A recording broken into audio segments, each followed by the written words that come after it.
হঠাৎই লোকটি দেখল বানানোর ড্র্যাগন বল শুকানোর পর কোনো সতর্কতা ছাড়াই মুহূর্তে ভেঙে গেছে। কারণটা খুঁজে বের করতে সে সাথে সাথেই নতুন করে আরেকটি বানাতে শুরু করল। প্রথমে ফুটন্ত পানি থেকে সে তুলল এক টুকরো দামি চন্দন কাঠ, তারপর যত্ন করে তৈরি করা ড্র্যাগন বলটি কাঠের খাঁজে বসিয়ে দিল। এরপর দ্রুত শুকানোর ঘরের বাতাস চলাচলের পথ খুলে দিল, যাতে ড্র্যাগন বল সমানভাবে তাপ পায়।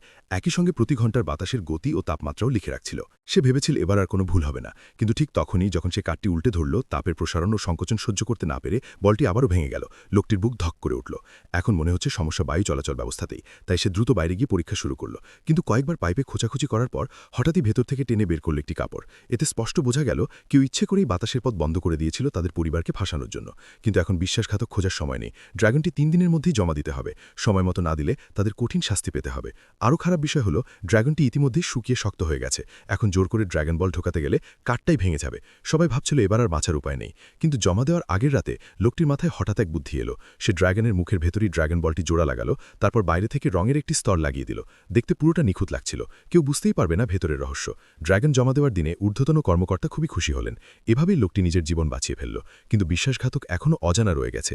ঠিক তখনই তার বাবার মনে পড়ল, কয়েক বছর আগে তারা এক অনাথ শিশুকে আশ্রয় দিয়েছিল। এখন সেই ছেলেটি কারখানার দেখাশোনা করছে। অবশেষে বিশ্বাসঘাতককে খুঁজে বের করা হলো, আর সঙ্গে সঙ্গেই তাকে বাড়ি থেকে বের করে দেওয়া হলো।